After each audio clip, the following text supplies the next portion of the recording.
Welcome to Liberty Free to Be, the podcast that celebrates women finding their voice, their confidence, and their own version of freedom. I'm your host, Rachel Peru, speaker, model, storyteller, and a champion of showing up as your most unapologetic self. Each episode, I sit down with incredible women who share the real, powerful, sometimes messy stories that shaped who we are today. So settle in. This is your reminder that you are free to grow, free to change, and free to be fully, fabulously you.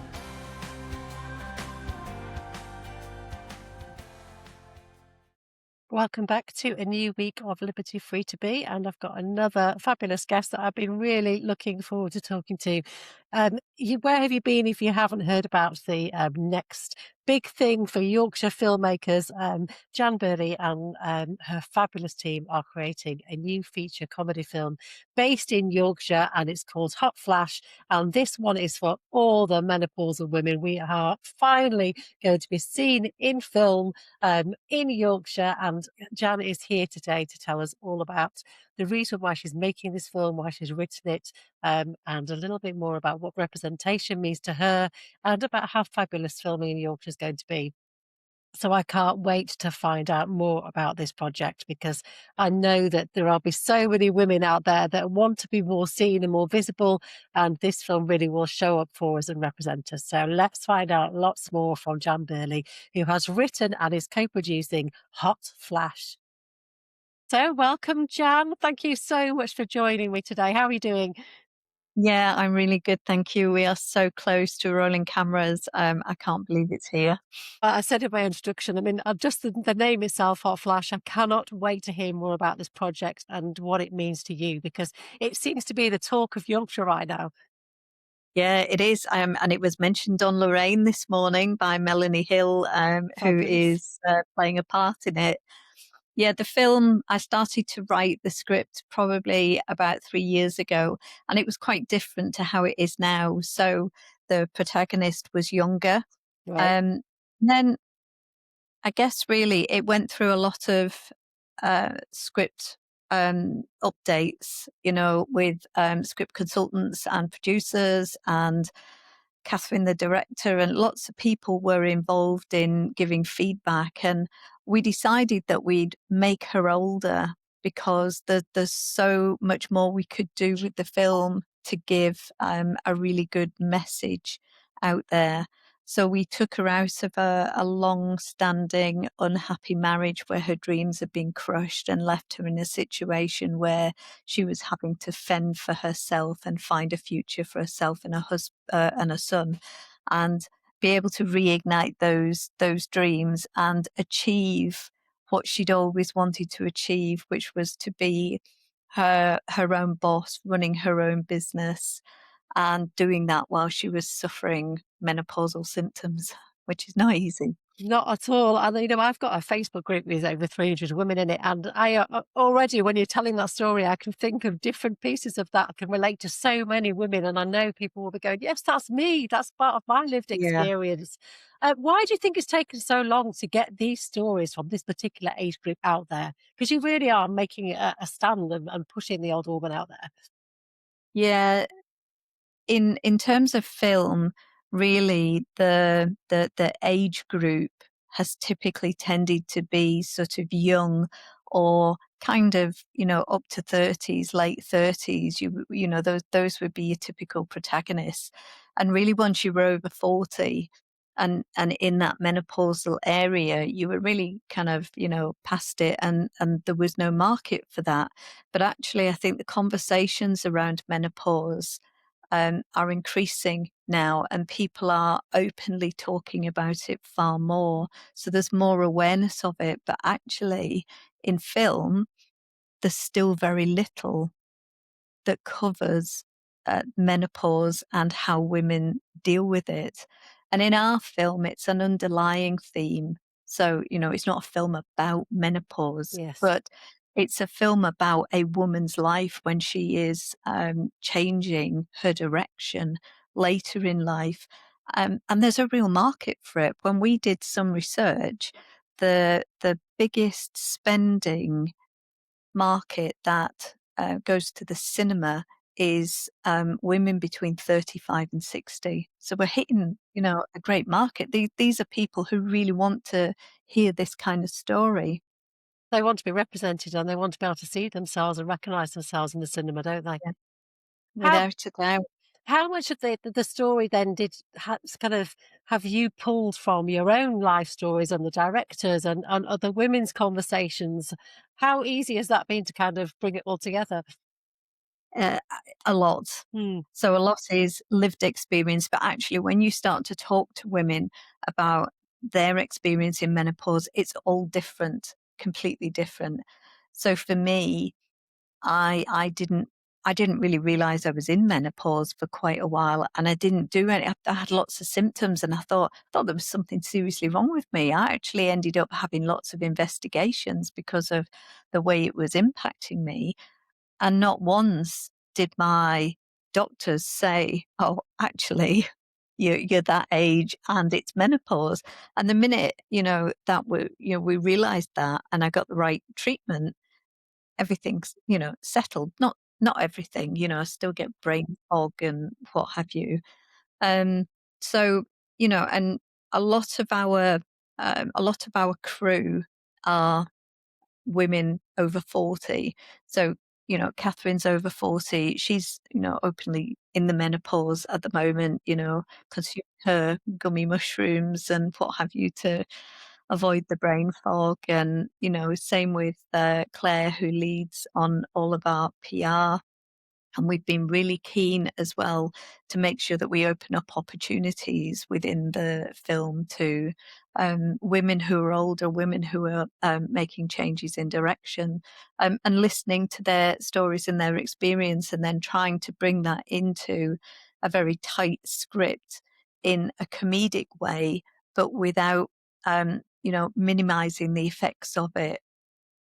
Yeah, because it is a comedy. Ultimately, it is the kind of the end of it. I'm imagining is a feel good comedy, but there is a serious message there.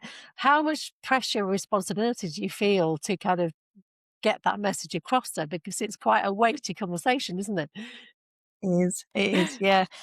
Yeah, I think it's kind of evolved as the script has evolved. But we were quite clear about what we wanted to achieve with this. So we wanted to be able to reflect the fact that women of that age can't just go out and do what younger women or men can do, because they've got these, underlying symptoms that can impact what they're doing, the lack of clarity in thought and what have you. But the purpose of the film actually is to, as you say, be a real feel good, motivational message that women can actually overcome these symptoms, and they can, with, dedication and determination, go out there and achieve whatever they consider to be success. In Jerry's case in the film, it's, being able to launch a new business. For somebody else, it might be to just have, a bit of freedom in life, to be able to go on holidays and what have you. Everybody's idea of success is different, but the message behind the film is, you can do it. Yeah. And you are doing it, and I can imagine that this has been quite a difficult challenge for you to get to the point where you were just about ready to film. So how difficult has it been and is the industry to get these films made? It's been a real learning curve. So for me, it's I've been involved with films before. So I've been involved with a feature film, but more so on the exec side, helping to raise funding. And I've been involved with a couple of short films of my own. And moving to a feature is a whole new ball game. So it has been a massive, massive learning curve. Fortunately, Catherine has come along with a lot of experience, and then we've been really lucky with the crew that's come on board. So our line producer, Steve McCartan, I don't know what we would do without him. He is just brilliant. So it is hard work. We've got a crew, I think, of around 29. They've been in prep for, a couple of weeks now, making sure that all contracts are in place and that we've got the right casting and that we've got the right crew in place that, for the rest that are arriving on Sunday ready for the filming. Um, so whilst it's hard work, it's been a joy to watch them do what they do and to be able to learn from them as well. Yeah, I can imagine. And what another thing that I love about this film, Jan, is the fact that it's all based in Yorkshire. You are championing the Yorkshire. I think I read somewhere that somebody called it Hot Flash has been described as a love letter to Yorkshire, and I thought that was fantastic. So, how Yeah. important is that to you? We are both Yorkshire ladies. How important is this getting the culture right in the film? Yeah, really, really important. So I grew up in Scarborough. I moved away to go to university, but even then, I haven't. I don't think I've lived outside of Yorkshire, except for a very short period during my university years. Yorkshire's been my home, and in particular, the east coast of Yorkshire has always been very special. So we moved back a year and a half ago, and we've moved to Flamborough, and it's such a beautiful, beautiful little holiday town, and it gets busy in the summer, but I think all of the Yorkshire coast really needs a boost for business as well, because it's so easy for people to just hop on a plane and go to Spain, and it's in many cases it can be cheaper than having a staycation and coming to one of the seaside towns. So we kind of thought, if we can focus our efforts between Flamborough and Scarborough and engage with businesses where we could use those as locations, the idea is hopefully that's going to help increase some footfall as well, because people will want to come and see where Jerry's house is, and they'll want to come and see the model village where she was sat by the harbour. Yeah. And also you are going to have an element of kind of, am I right in thinking that certain businesses have kind of almost sponsored themselves so that they can be included in the film? So there'll be certain products. So, and are they all Yorkshire based businesses as well? They're not all Yorkshire-based businesses, It's such a so great idea though. yeah, yeah. We do have a lot though, that are Yorkshire-based businesses, but we've got a menopause brand that has joined us, and they're called Valerie. So it's quite. They wanted to be different, and they are different. And then they're not Yorkshire-based, but they're very very passionate about helping women who are in the menopause. So it's great to have those kind of partners as well. But we're still looking for any Yorkshire businesses that want to work with us, to come and speak to us. Yes, yeah, go and contact Jan. Where's the best place to contact you if anybody wants to be is interested in sponsoring or getting involved and donating? What's the best contact details for that? So we're on Facebook and Instagram, and we are Hot Flash Film on both of those, so they can contact us through private messages on there, or they can email me directly on the business address, which is jan.burley at boxtreemedia.com. I'll put those on the show notes as well so that we can help Thank you. spread the word. Yeah, And let's you. talk about the cast because you have got a stellar lineup already, haven't you? I mean, Gaynor Yeah. Faye as the main character, Jerry. I mean, that's a real coup, isn't it? Yeah, it really is. But she loved the story right from the beginning, and we had a couple of days here at my house in Flamborough where we got people together who are involved in the film. So, we had Elliot Kennedy come over, and Jim, his co-producer, and sorry, that was It's my all right. phone went. Great ringtone. uh, Yeah, no, and Gaynor, so they've all been to come and chat personally, so she was really passionate about the film, and she made it clear from the outset that she would really love to be involved because she just loved the message and she loved the Yorkshire feel to it, and who better could we have in Yorkshire to fill our lead role? Yeah, absolutely. It just feels like the perfect fit, and I don't even know the script, but I Yeah, just think she's just the perfect role. And of course, we've got our very own Christine Talbot, who's having a little role, isn't she? She's featuring herself. yeah, I know she's really excited about it because she's not done anything like this before. So you're yeah. giving people an opportunity to get involved that have never kind of been in this arena before, which is really exciting. Yeah, she did say to me, because we were on the radio together and we went for a coffee afterwards, and she did say to me, "You know, I'm not acting. I can't act." And I said, "Well, you don't have to act. You just have to be yourself. You're being a presenter." So yeah, that's brilliant. And Christine's just such a lovely, smiley person. Yeah, It's, she it's is. a joy, yeah, joy to have her involved in the film.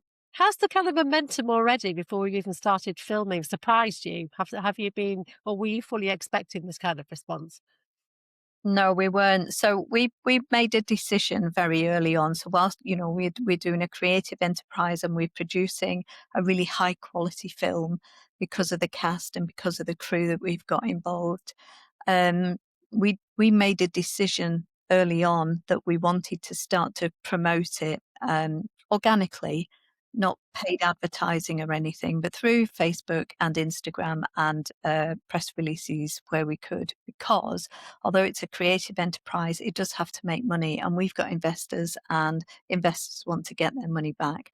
So we've sort of worked slightly differently to other indie films, in that we've started our promotion really early. We also brought Elliot as the music producer in right from the start, so And he's he had is the a script. Grammy award-winning songwriter. Yeah, Let's just get that in the conversation. It's an amazing thing yeah, to get him involved, yeah. isn't it? Yeah, and he's engaging some amazing, amazing artists. There's very few indie films that would have the level of music coverage that we will have.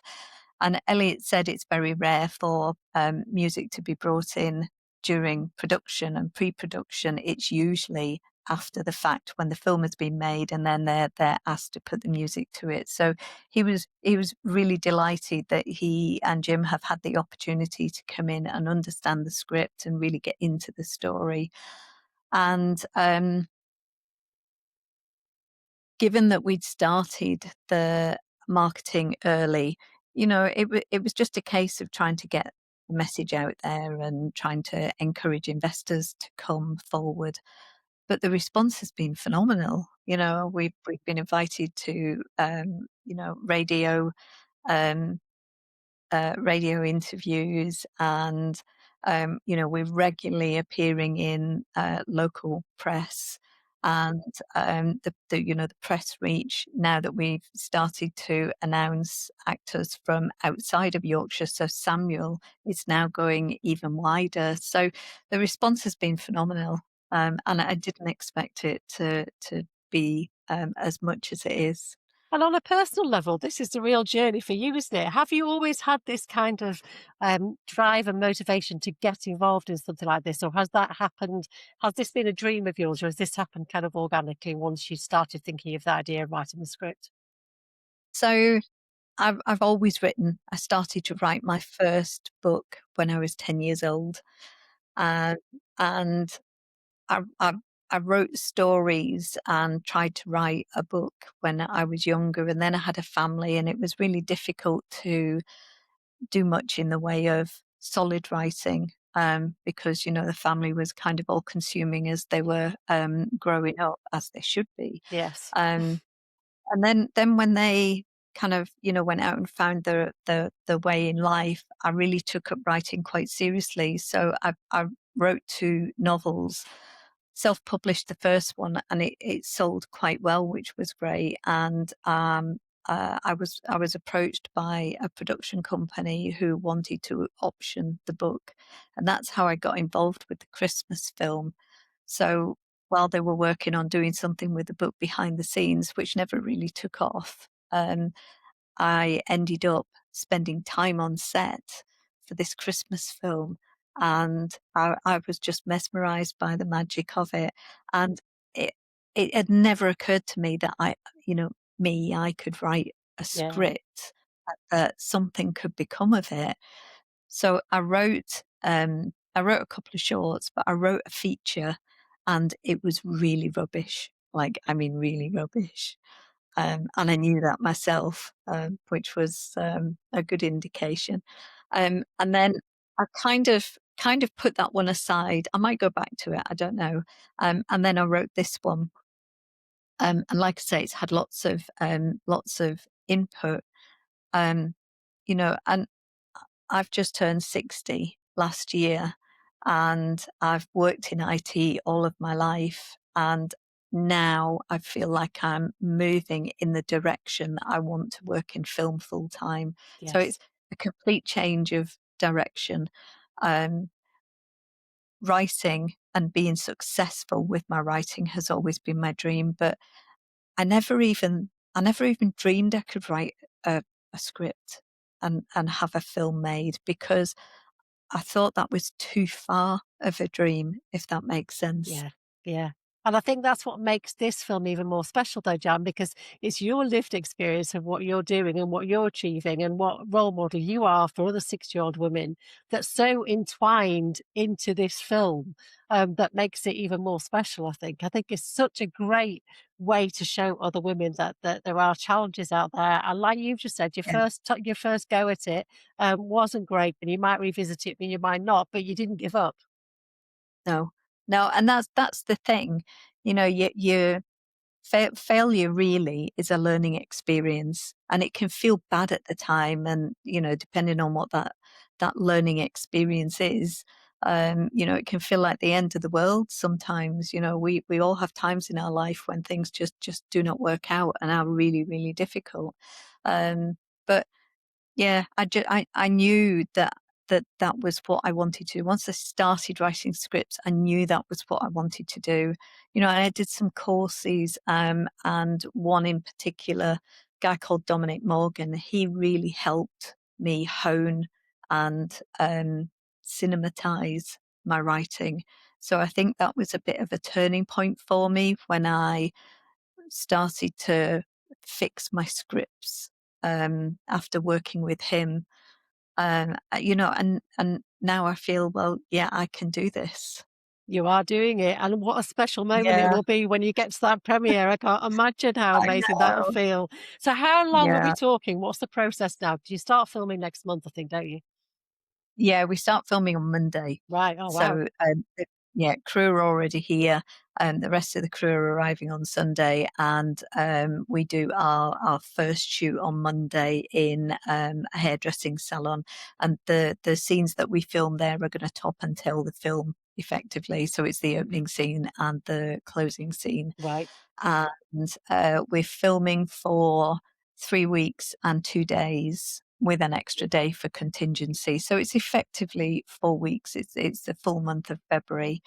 The film will then go into editing, with Catherine, the director, and an editor working on the cut, and that will probably take 6 to 8 weeks. Then it will go into post production, and we are just negotiating with a sales agent at the moment, which is amazing for an indie film to have sales agents interested at this stage. They normally won't even consider you until you've got filmed footage that they can see. And we've got three interested, one Brilliant. that we are looking to progress with now. Um, so they are hoping that we can aim our film towards the Toronto International Festival, which is around September time. Yeah. So we would do some private screenings for everybody who's been involved, as a thank you before that.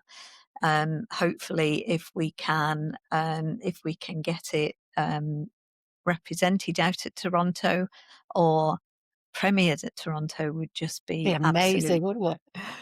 Yeah, well, one of our partners, in the film, she is Canadian and has, worked in the Canadian film industry for a long time. She's been involved with TIFF in the past, so she knows a lot about it. So that might help us just with the application process, we're hoping. Um, Fingers crossed. Yeah, so we would be looking at a theatrical release after that in Yorkshire. So we're looking at around probably October, November time. We want to give it to Yorkshire first before we give it to the rest of the world. Yes. And then, hopefully then a wider rollout to cinemas in the UK and then on to international sales. Yay! I can't Oh, wait. I I know. can't wait for this process. And I know it must seem like a long way off to you, because you've got such a lot of work to do between now and then. But how kind of easy is it to have other people's involvement? Because this is your baby, isn't it? This is something that you've been nurturing for the last 3 years. And then I guess lots of people have their input and want to have it in different directions, perhaps. And how easy is it to kind of take that on board without losing that kind of sense of control over your project? Yeah, I think when you decide that, it's gonna be filmed, whether, it's your own production company or somebody else is picking it up, um, you have to go into it with that mentality that there are gonna be changes because we have to be practical. There's a budget that we, can work within, and when I was writing the script, I wasn't thinking about how that's gonna translate into setting a crew up and lighting and all of the rest of the considerations. So, the script was 106 pages long 2 weeks ago, and it's now 94 pages long. So there have been significant changes, and those changes can come from, different places. So it can come from the practicalities of being able to deal with how the place looks. So, like the art department and sets and what they would do. So we've had to make some changes to reflect constraints around that. And then our first AD, Danny, he's absolutely immersed in the script because he's had to produce the schedule and work out what's happening when Mm, and how we move the crews around. And then so he's come to me with suggestions and said, "Could we lose this scene? Can we change this scene?" And you just, you know, it would be unreasonable if I was precious about that because that's not in the best interests of the film. So it was my baby. It's now our baby to produce something really special. And it's working together that allows us to do that. yeah. And how would you like women to leave the cinema feeling like when when they've watched your film? What's the kind of thing that you want them to come away with? Do you think? Warm and inspired. So, warmth from watching a nice comedy that's got heartfelt moments and a happy ending, and then inspired because they're coming out and thinking, that thing I thought I couldn't do, actually, I'm going to give it a go, whatever it is. Yeah. And that's what you're doing, and that's why I think it's so special, Jan. Well done you. I think it's amazing. Thank And you. I can't wait to see it in the cinemas and to help share what you do because I just think it is really inspiring and it just makes you feel proud to be a woman because we need to amplify Yeah, our voices and we need people like you to we do. champion those and have better representation. So you can't be what you can't see, can you? No, no, absolutely. My last two questions, Jan. I ask all my guests, if you were to pay yourself a compliment, what would it be? Um, when I was at school, I, um, I used to look at other people and they'd be really good at something, and I was not really good at anything. I was what you might call a bit of a jack of all trades, but actually that served me really well throughout my life and throughout my career. So the fact that I can change direction and I can immerse myself into something and I can make myself good enough to make it work. Um, that I think would be, the compliment to myself is that it's a compliment to be a jack of all trades. Absolutely, I love that. Thank you. And my last question, what does free to be mean to you? Being free, yeah, being free to me, is being able to do this kind of thing, be able to, have an idea and then follow through on it and make it happen. You have the freedom to be able to do that. What will success look like for the film, to you? Because obviously there is the monetary side of things, but what do you really want to get out of it? What will be success to you for it all? Success to me will be, women saying that they were inspired by the film to do something. So if we were to start to see, posts and messages on social media or what have you, and we'd love to see that from around the world because this is a universal Yes. message. It doesn't just impact women in Yorkshire or women in the UK. These are universal themes that we are touching on. Yeah. I can't wait to go with my girlfriends, but also I can imagine it's the kind of film that mums can go with their daughters to talk about. I think it'll be a real opening up conversations as well, which I think is so important. So well done. Absolutely. It's been an Thank you. absolute joy to talk to you, John. Thank you so much. And I And look you. forward to watching the rest of the journey and finding out more about it. Thanks very much, Rachel. Thank you, John. No, I am genuinely excited about this project. How fantastic is it, A, to have a film that really puts menopausal women into the spotlight? And it's not just the whole film is not about that, it's just an underlying theme, but it's around women of our age group. And I think it's so important that we're going to be represented in this way. It's a comedy with a serious issue at the heart of it. And like Jan says, she really wants people to come away feeling inspired and know that they've been seen, they've been represented, and that there is so much more to come. So I'm so excited that it's in Yorkshire as well, because there's so often filming in London, and it's just so good to see Yorkshire being represented this way and being used this way, because we've got such an amazing array of creative talent and locations. Like Jan says, where she is on the coast, it's just stunning. So it'll be a great advertisement for what we've got in Yorkshire as well, which I am all about. So that was a really upbeat conversation that's left me feeling very inspired, but just the fact that what Jan's doing as well, and that the changes that she's making to her life through this film is brilliant. So I will be back next week, but don't forget to go and check out Hot Flash film on Instagram and Facebook. So go and check them out. And if you would like to learn more about how you could become involved in the film, a sponsor, then go and message them directly, because I know that they need all they support, the support they can get, particularly from businesses, to make this film happen. But it's definitely going to be worth it. I will be back next week with some more inspiration for you. But in the meantime, keep being fabulous. Thank you so much for listening to Liberty Free to Be, and I hope you've enjoyed this week's episode. If it spoke to you, please don't forget to follow, leave a review, and share with somebody who might need a reminder that they are free to be themselves. You can find me on Instagram at RachelPeru1, and don't forget to follow our growing swimwear brand community over at Liberty Free to Be. If you'd like even more connection and conversation, come and join our free Facebook group, the Liberty Lifestyle Hub, where over 300 women are cheering each other on every single day. Until next time, keep being fabulous.